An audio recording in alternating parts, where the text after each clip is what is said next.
Hello and welcome to the 21st Century Work-Life podcast, where we talk about leading remote teams, online collaboration, and working in distributed organizations. My name is Pilar and I'm the director of Virtual Not Distant, a company where we help managers of remote teams to get the most out of online collaboration.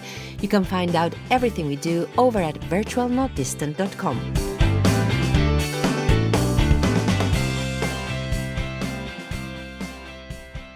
Hello and welcome to episode 322 of the 21st Century Work-Life podcast. And this is a What's Going On episode where Maya Middlemiss and myself, Pilar Orti, talk through some of the things that have happened recently that have caught our eye. So we've got different kinds of things today, not too many, but probably enough to get us talking for a while. So as I said, if we haven't met before, my name is Pilar Orti. I'm the director of Virtual Not Distant. And with me for this episode is Maya Middlemiss. Hello, Maya. Hello, Pilar. Hello, everybody. And I find it funny because we've already talked, but we still say hello. Yeah, again. And of course, for the listeners, that's very important. So lots of, I find it interesting, lots of stuff still coming up. There's so many headlines, and what's really nice is there's a lot of research coming out in the space, and not just about is it productive to work remotely, but actually we're getting into the nuances of remote work. And just something that came to mind before we start, just a shout out to Tammy Bieland from Workplaceless, who had some time ago a post on LinkedIn where she collated some research. And I thought that was really, it's a nice post from her. So we've got some research into time savings when working from home and some research into third places of work. And within that, we will go off on all kinds of directions with other things that have caught our eye recently. So shall we start with this time savings when working from home, Maya? Shall I? Yes, I mean, we've been saying this for a long time, but finally the evidence is in. And so apologies, I'm going to sound a bit like weird because I will try to go back to Trello. So this is a paper by the National Bureau of Economic Research. It's a working paper, and it's called Time Savings When Working from Home, and it was issued in January 2023. And you can grab the whole PDF is open, and there's like 6 co-authors, including Nicholas Bloom, who of course has been in the working from home space for a while. And they basically took 27 countries and they saw mainly how much time people are saving by not commuting, so by working from home, a subset of remote work. But also what I found interesting was what people do with the time. I think that's what I thought was interesting about the paper. Maya, anything different from you or similar? Yes, I mean, there's quite a lot of interesting stuff in here. They estimated that working from home saved people about 2 hours a week, which obviously reflects the fact that they drew on data from a wide geographic area, because the last time I commuted was in London, and I think then you'd be looking at saving about 2 hours a day by working from home. So obviously that's not a universal experience. But yes, it was interesting that a lot of people do end up spending some of that time saved on their job anyway. But again, I'd say compared with commuting, the few times that I have been on public transport in the rush hour, everybody's on their phones anyway, and I'm sure a lot of them are working. So if they're doing that from home, that might be a pleasanter way to do it than hanging on a metro strap handle or something and trying to catch up with your email before you get into the office. I suppose this is the flip side of what you spend your commute doing. I remember some time ago, I think it was 2016, this article I reposted on LinkedIn, Flexible Working is Not Working from Home, which just basically said exactly that, that people actually, there were different ways of being flexible, and sometimes we could use co-working spaces. And I remember somebody commenting and saying that actually they really like the commute because it's when they did most of their thinking. And I think it would be an interesting piece of research to see people who were using their commute for something, whether they've replaced it or they've just absorbed the hours that they used to do in the commute, whether it was for thinking or for, like you say, checking emails or something, whether that's been absorbed into the day or whether it's just Yeah. extended their working days. Yes. And, if that's thinking about work, then it's a fairly blended thing anyway. There are just surely pleasanter places to think when you do have a choice. So 27 countries, and it said on average, those who work from home devote, this is the bit I like, 40% of their time savings to primary and secondary jobs. So again, what we were saying, that some of the commute time is going back into work. 34% are using those times for leisure and 11% to caregiving activities. Did I, because I was unable to open the paper now, did I miss anything else of stuff No, I that thought people that was used? interesting, that they did point out that it was mostly people with children at home who were devoting that saved time to caregiving. And I think, I don't know, the framing of that as caregiving suggests something very altruistic and dutiful, whereas to me it just suggests more family time. And it's a really positive use of it. I think obviously there is likely to be a gender burden here, and I'm sure that's all there when you dig through the data. But it's the fact that people have a choice of what to do with that time, and it's no surprise, of course, that to a lot of people that's going to be family. And primary and secondary jobs, the 40%, I found that very interesting. And this relates to something that you were listening to, Maya.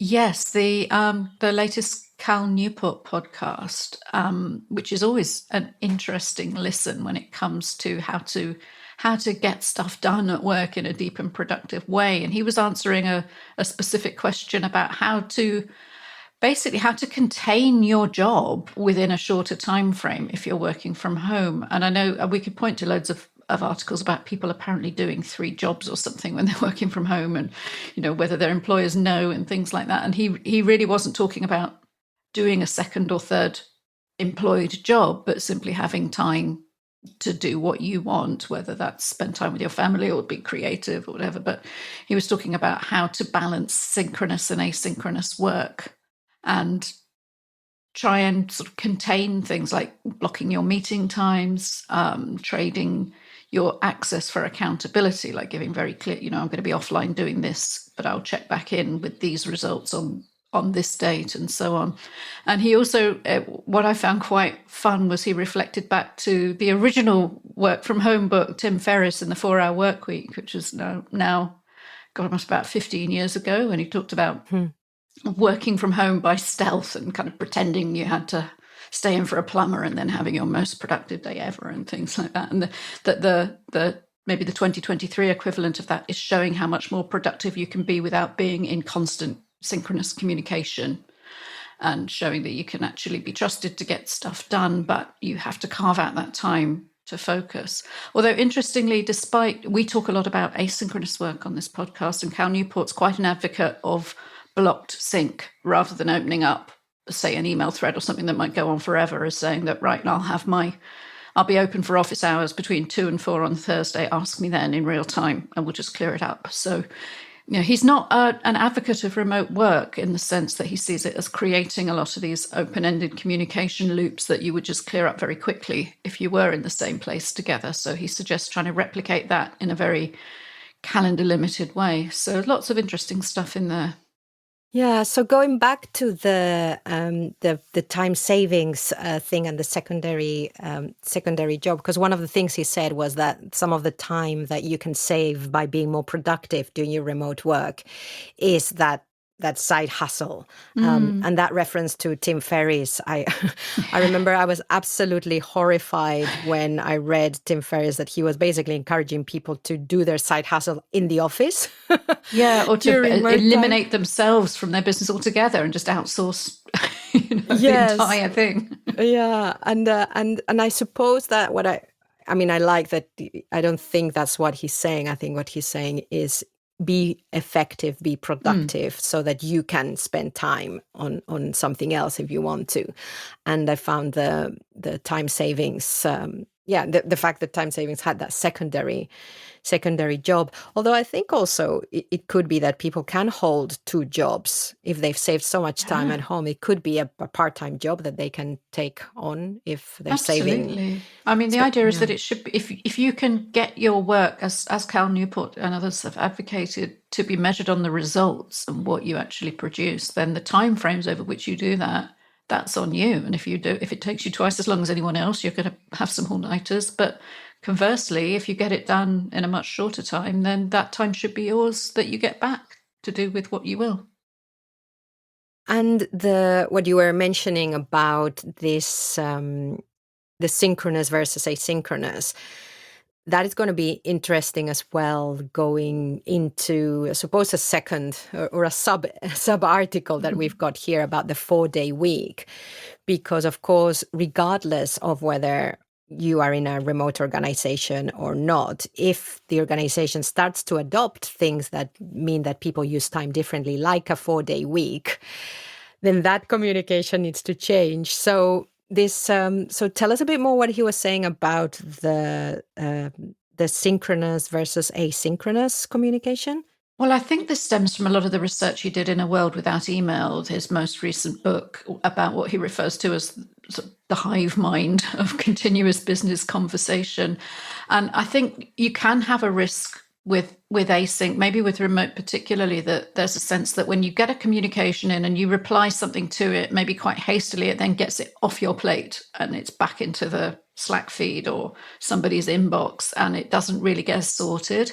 And actually it might, if you just picked up the phone for a second or you had a meeting, that might be the best way to do it. And we're in danger of losing that while we're having this backlash against all meetings are bad and should be banned and things like that. So there are definitely times when synchronous communication might sort things out more quickly.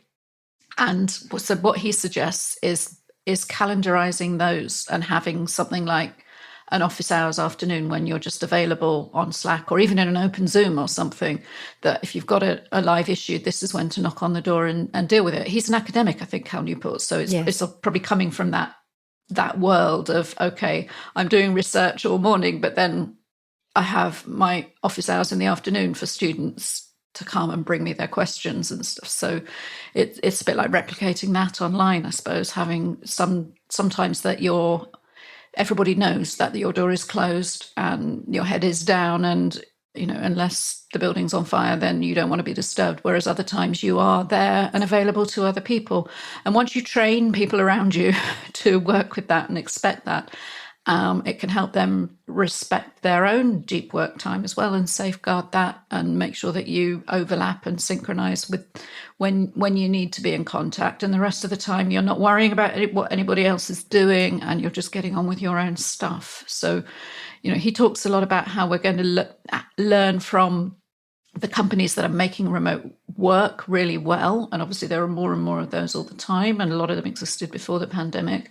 And that we're going to have this backlash now of everybody trying to get back to the office because they think remote didn't work. And then they're going to look around and see, actually, in some places it does work. And we can really learn from that and replicate it in the future if we want to. So, yeah, it's always interesting to get the take on it from someone outside the space, but who's very interested in productivity and what actually works in the workplace. It's interesting because this thing about introducing more asynchronous communication so that we have more space. I'm seeing that the tricky thing in the larger organizations is that there's a lot of across-team collaboration. And when he was saying the thing about office hours, I was thinking, yeah, I kind of just can't see it. It's going to get noisy. Unless senior leadership starts to do that and broadcast about it, and then the practice starts to filter down and it becomes okay. I think there will be layers in the organization that can do that they can say, actually, I mean, it could just be, I think this is where the things like no meeting Wednesdays and stuff like that are coming in. That is just an acknowledgement, and you almost need like a blanket thing through the organization. And you can see why some organizations have tried to do it like that and just said, we don't have meetings on these days, or we don't have meetings at all, or you've got to justify them or whatever. Because it's difficult to impose this stuff up and down a quite hierarchical organization. It's fine to say to your direct reports, right, don't don't bug me with anything unless it's super urgent, except for these hours. But how can you say that to your manager or your manager's manager? It might be a lot more difficult. And he did suggest this trading off of accountability, that I'm going to be doing, this is what I'm going to be doing, and this is the result you'll get if you leave me alone till Friday.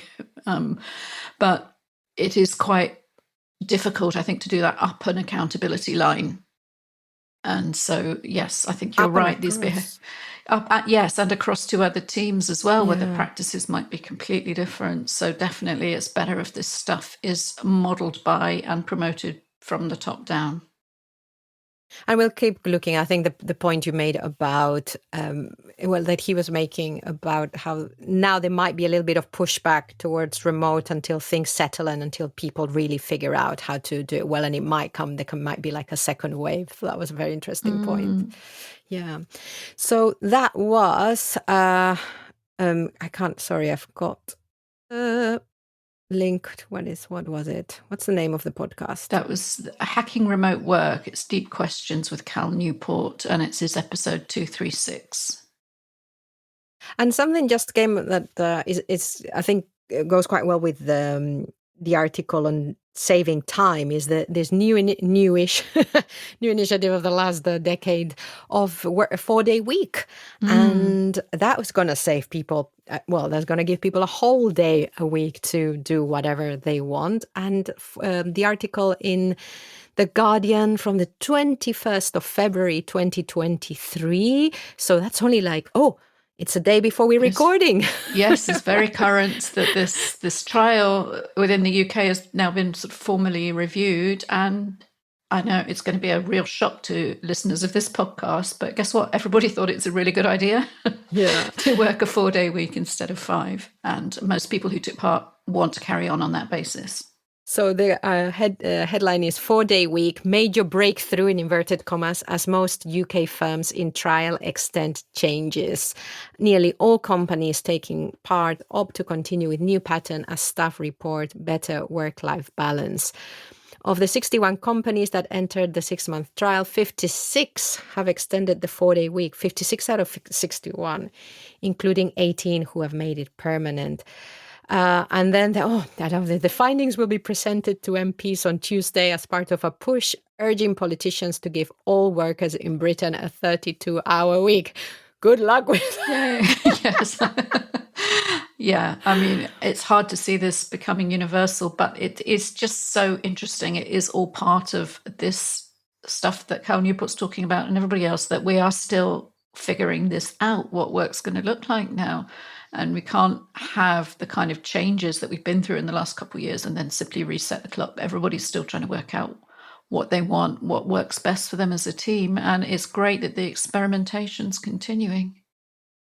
So listeners, do check out the article because it has examples of how this has been adopted. And for example, an extension of the working day on the other days of the week. So maybe in terms of hours, you don't gain as many back, but actually it's just a redistribution. This is the thing, isn't it? That's not what it was supposed to be. Yeah. It was supposed to be about, having the same results and pay for getting your work done more quickly. So that, maybe for some organizations or some kind of work activities, that simply doesn't work. For others, it clearly does. And there are loads of interesting results that 39% people said they were less stressed, 40% were sleeping better, 54% had better work-life balance, and there were 57% fewer staff. I'm reading that out wrong. The number of sick days fell during the trial by about 2/3. So, it's clearly better for people's well-being and their attendance overall. And if you balance that as part of the productivity equation alone. And let's remember it is between June 2022 and now, February 2023. There's been lots of people ill. So the fact that people actually were happier and were probably, for a start, if you're in a commuting area, 1 day less commute. And that's great for the health and you're just healthier. So if you're sleeping better and less stressed, then you're less likely to get all these seasonal horrible bugs that this time we've just been through. And this is a time not with any lockdowns in place. This is purely so people would be commuting and going to the office in whatever normal looks like at those organizations.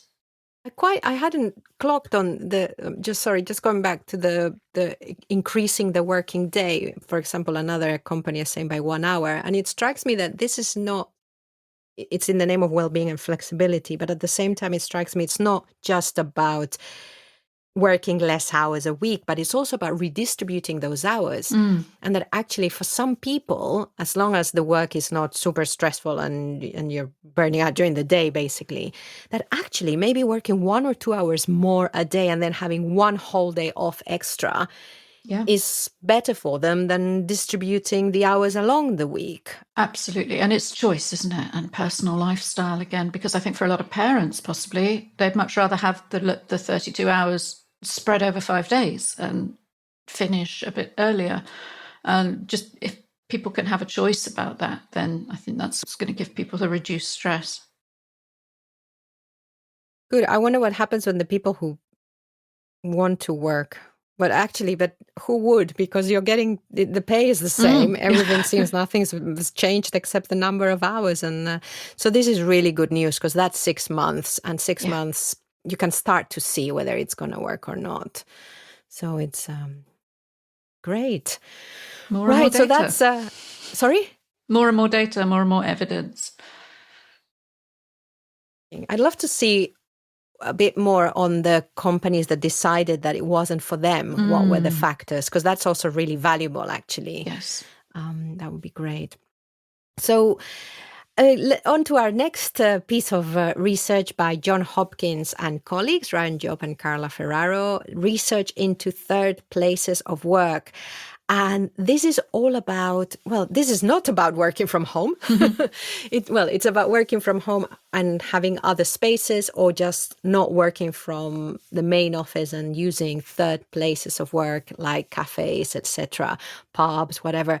And it's a really interesting piece of research, which basically talks about why people go to these third places, and also how places like cafes and pubs, which now are full of people working on their laptops, how they're welcoming them or not into the space.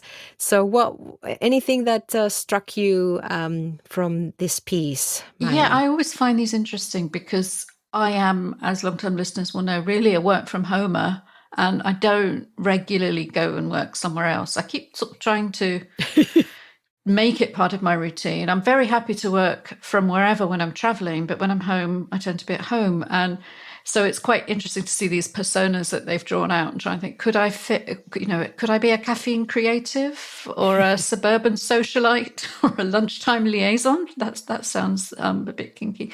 So I don't know. It's really interesting to see that they're identifying these typologies of people and how they use different locations and spaces for particular kinds of activity. And I think, it'd be worth people getting hold of this report, or even just the LinkedIn posts about it, to see whether they fit, including people who fit in the category of device disconnectors, who are specifically going to third places to not take their laptop, or maybe to brainstorm in a notebook or something like that. And I do find, actually, sometimes I quite like working on my iPad, which I tend to mainly be reading and just making notes on things, rather than actually writing. If I'm going to actually write something, then I want a proper keyboard. And so I can relate to that. I think I tend to do that a lot when I'm traveling. So there are different ways you might not have thought of defining yourself as part of your working role that you might find you fit into here. Yeah, it's nice. They've got 4 personas that they came up with: device disconnectors. Oh, this is very clever. I hadn't realized they used the same first letter. Device disconnectors, caffeine creatives, suburban socialite, and lunchtime liaison. So, yeah, check that out. And very interesting, it had some photos as well of pubs saying, we welcome you with your laptop. And something I've noticed, so I use a cafe in the Riverside Studios, which is an art center near me, which I love. And it's got a cafe with a big, big window overlooking the river and Hammersmith Bridge. So it's beautiful. Instead of here being in my flat where I just see brick when I look out of the window. And they started, I noticed, and I don't take my laptop because I don't like when I'm in that sense, I might be similar to you, Maya, that if I'm doing work with a capital W, I like my setup. I don't like to be hunched over a laptop, but I do go there just to sit with my Remarkable and my Kindle. And I noticed at the beginning of this year that they'd actually set up a sign saying, please don't use this area, which is the area at the front. If you're using a laptop, please use the back area. So yes, really I've seen interesting. that here as well. They're starting to Yes. push back a little bit.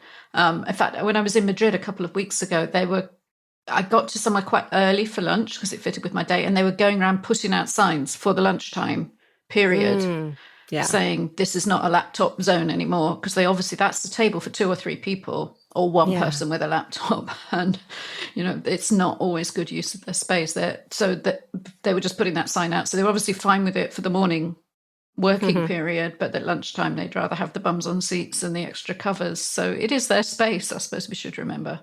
Oh, well, I welcome it as someone who doesn't go with a laptop and who actually, and people who know me, it bothers me that someone's next to me hammering at their laptop or on a video call. Oh, God, that's even worse, yes. Yeah. So, however, now actually what they've done is really clever, because the front, which is for me the nice bit because it's got all the daylight and stuff, and the looking out bit is for the non-laptoppers.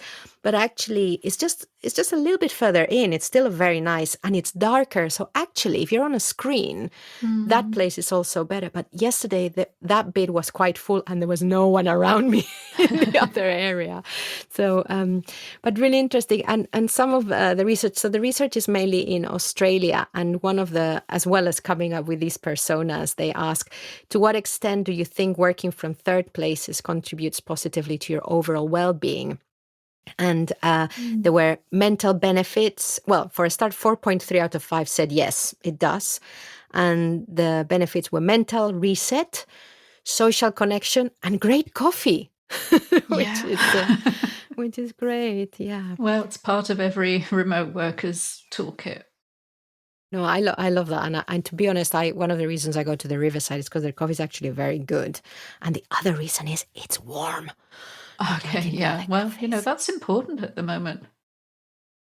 And actually, and I think that just going into just why people choose certain places to work, and when we're offering workplaces, what we look at, I think that we don't underestimate things like warmth, like bright light and stuff. I mean, I think in the whole going back to the office and making sure it's a great social space, we might forget that some of us are looking for places that we're physically comfortable in, which outside the home.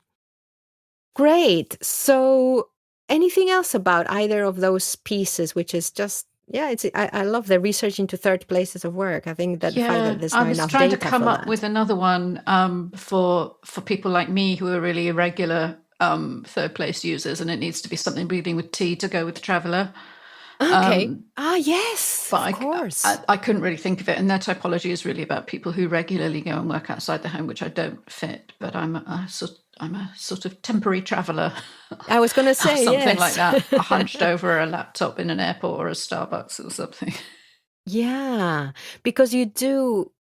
I mean, going back to the time savings when working from home and not commuting, actually, the time that you are outside the home, you also plan it as work time. So you need a space, whatever that is. Absolutely, especially on a travel day, because when particularly airports, you're going to be there for an hour, and it's either sort of go and spend lots of money or something. You might as well just try and do something that doesn't depend on great acoustics or really powerful Wi-Fi. You can think of it as just get offline and write that thing. Nice, good. So let's start. Wrapping up the episode. We've got still a few things. I thought for our bit on technology, we have to have bits on technology because there's always something going on. Well, for a start, I noticed Trello now in the description. It's a whole text editor now in the card description. We've got bold, we've got underlining. It's so exciting. Oh, for me, it's too much. Yeah. But it reminded me of Notion. Yes. I wonder whether that's where that's coming from, to just make it a little bit more like Notion, do you think? Oh, I'm Or sure. Well, it's just like all these apps are all just kind of looking at each other's homework and well, that's a cool feature. We could do that. And to the yes. point that it gets increasingly difficult to distinguish between them or decide when you should use, what's the ideal use case for each one. And I suppose, there's no reason that we've had a really basic text editor in Trello for a long time. I think there were probably plugins or sort of third-party things you could pay for in Trello to make it do more fancy stuff. But we didn't have all this bold and stuff before. So I think it's amazing. For full disclosure, I'm still not paying for Trello. I tried at one point, but they made it difficult. So I didn't. And what we get for free, honestly, they don't sponsor this podcast, but I'm very happy to say if you need any kind of simple task project management tool for yourself or for your team, Trello for me is, I still love it. You have other favorites, I know. Yeah, I'm going more into Notion now. But it's just because it's like, oh, it can do this and it can do that, and you can just spend like a day tweaking the tool instead of doing the thing. So that's the problem with that. It's wonderful. I think there was some time ago there was an article about how you could define, well, you could take a glimpse into somebody's culture, into some organization's culture, by whether they use the Microsoft environment or the Google environment. And I think that these are, they also might start saying things about how we prefer to work. And so people say, oh, you use this kind of app, or you're probably this kind of worker in that area. Yes, I've heard people saying that I'm not going to work for that organization because they're a Microsoft Office, not doing that again kind of attitude. So yes, it's a bit like religions. Well, yes. And the interesting thing is that maybe nothing's permanent, because my husband they've been Google all along, and now they're switching. Oh, so, interesting. Yeah. So you can convert. Yes. Be born again. In a new tech stack. Anyway, good luck. So talking of tools, and I can't believe she's been mentioned again in this podcast. So Tammy Bieland, one day I'll learn how to say her surname properly, sorry, she's just created a database of tools for solopreneurs, freelancers, and founders for business. And it's called Small Stacks. It's over at smallstacks.io. And it's just this list of everything that you can find. And it tells you what it does. It tells you whether they've got a free tier. It's amazing that we come to expect free now, which is... Or at least free to check it out and have a look, I think. And it's a really useful thing to collate, even though maintaining it up to date will be a full-time job for Tammy or whomever, because things are moving so fast. But it's exactly as we were saying, there's so many things now and so many similarities between what they do, that those little differences are the thing that's going to make you choose one or another. And that's a different choice from switching from one to another, which should have a much higher cost, really. I think something would have to be a lot better to make it worthwhile. So just trying to stay on top of this. Respect to Tammy for even trying. Yes, it's such a great resource. And then staying on tools, I can't believe we'd see the day of for me, what is the example of enterprise social network, like the tool. This is one of the first tools that I came across that I thought, wow, you can enable so much across organization, collaboration, comments, stuff, everything. And yet nobody has really heard about it, is Yammer. And Yammer was Yammer, and now it's Viva Engage. And, right. Oh, okay. Yeah, I know. That one passed me by. I didn't even notice. I think half of the listeners are like, yeah, can you just get to the end now? What are you going on about? But I think what's really interesting is that Yammer is like the thing that everyone who was in online community management in enterprises just adored, because it made it possible in some way. And it did bring in people together. It did, before Teams, before Slack, it was the place where if you wanted to find people in your organization that you could connect with parallel to work or apart from work, you could. But now, I mean, it's now called something else. But I think it's really interesting. And Chris Lemp, who used to work for Yammer and then now he works for Microsoft, and he's been on the show a couple of times. He's got a whole blog post, Yammer, end of an era, start of a new one. And very interesting, he says, yeah, finally they've put stuff in that that I've been asking for since 2012. Yeah. It's good that just the fact that it had been there all that time, Yes. just sort of quietly being part of the background. And I don't know, we need to at least honour the passing of these tools. Like I remember when Yahoo Groups went wherever it went. It's like, that's what we used to call a social network. Yes, I was in the Yammer offices to record. There's an episode, I think it's like episode, 8 or something of this podcast with Marta Teixidor from Yammer. They'd just been acquired by Microsoft. So I think also it's the only place where I've been actually to the office to. And now it's a Microsoft building. Yes. And talking of things and people related to the show, I wanted to give a big shout out to Lakshmi Ramashan, who just reposted, she shared the episode, the latest episode with Mark Kilby, who I think Mark has the prize for being the most regular guest on this show. Yes, he said he's been on once a year since you started. Yes, at least. And it was, so it's episode 321. It was the one we released 2 weeks ago. On leadership visibility. And I just love Lashmi's post on it, just summarized that it was what she enjoyed from it. She enjoyed the reminder of the importance of pervasive communication, the difference between pervasive and transparency, and the importance of having a visual management system. And I just wanted to give a big shout out to Lashmi. Yes, nice. Who I haven't met. So it's always nice to hear from people I know nothing about. Maya, I think, is there anything else going on? Anything else that's come up?